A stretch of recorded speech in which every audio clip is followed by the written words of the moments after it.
नमस्कार।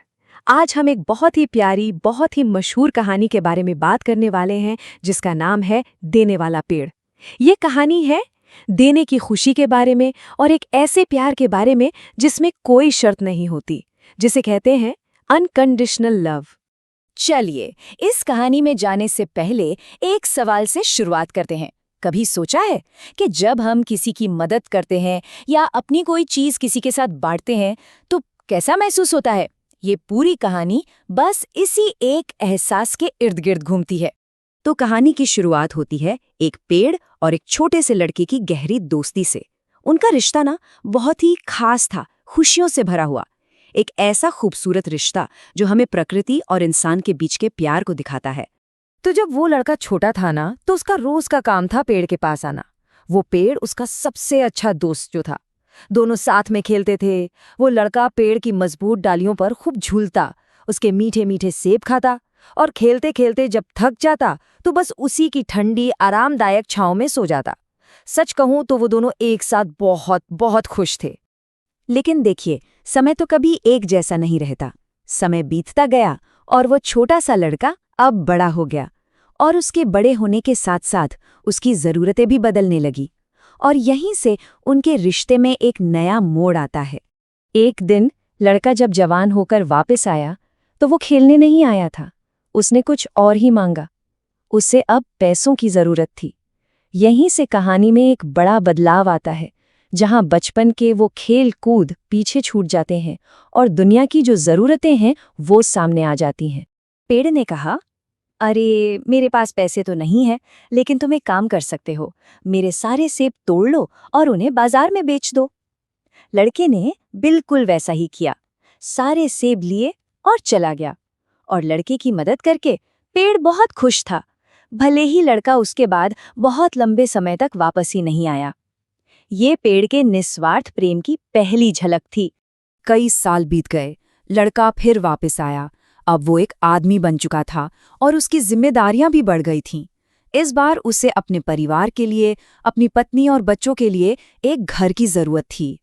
पेड़ ने फिर वही कहा, मेरे पास घर तो नहीं है, लेकिन तुम मेरी डालियां काटकर अपना घर बना सकते हो।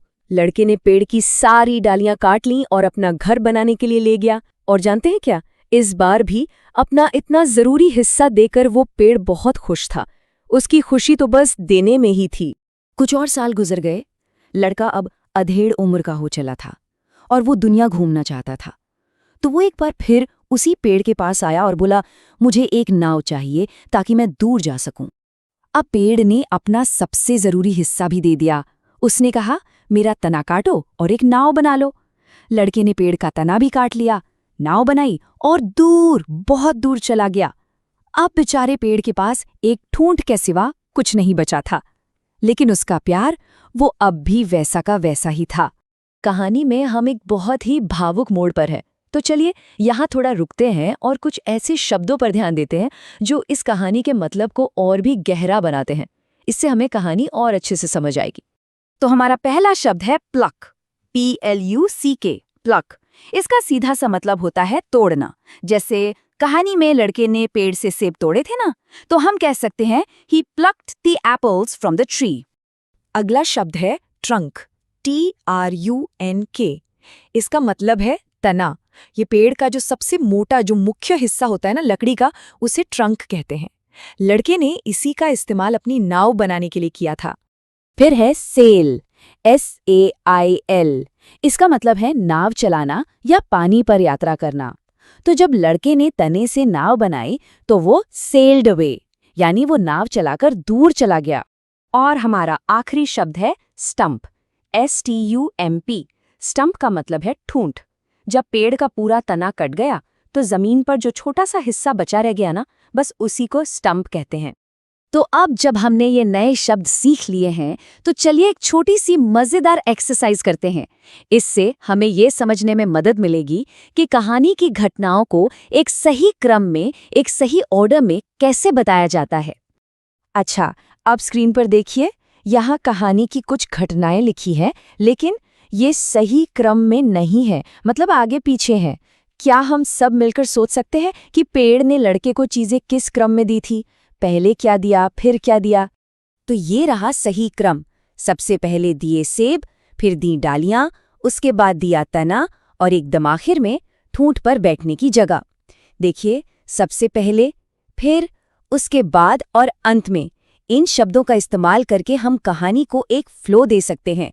ये बहुत खूबसूरती से दिखाता है कि कोई भी कहानी कैसे आगे बढ़ती है। चलिए अब कहानी के अंतिम हिस्से पर चलते हैं। बहुत बहुत सालों के बाद जब वो लड़का अब एक बूढ़ा आदमी बन चुका था, वो एक बार फिर लौटा। इस बार वो बहुत थका हुआ था, कमजोर था। जीवन भर की भागदौड़ के बाद उसे अब न पैसे चाहिए थे, न घर और न ही नाव। उसे बस एक शांत जगह की तलाश थी, जहां वो बस बैठकर आराम कर सके। पेड़, जो अब सिर्फ एक ठूंठ बचा था, उसे देखकर दुखी हुआ। उसने कहा, मेरे पास तो अब तुम्हें देने के लिए कुछ भी नहीं बचा है। लेकिन फिर भी देखो, उसने उस बूढ़े आदमी को बैठने और आराम करने के लिए अपनी जगह दी। ये दिखाता है कि सच्चा प्यार देने के लिए हमेशा कुछ न कुछ ढूंढ ही लेता है। अपना सब कुछ देने के बाद भी अपने दोस्त को बस अपने ऊपर आराम से बैठा हुआ देखकर वो पेड़ अब भी खुश था। यही उसका सच्चा सुख था। तो हम इस कहानी के अंत में ठीक उसी सवाल पर वापस आते हैं जिससे हमने शुरुआत की थी। ये कहानी हमें देने की भावना के बारे में क्या सिखाती है?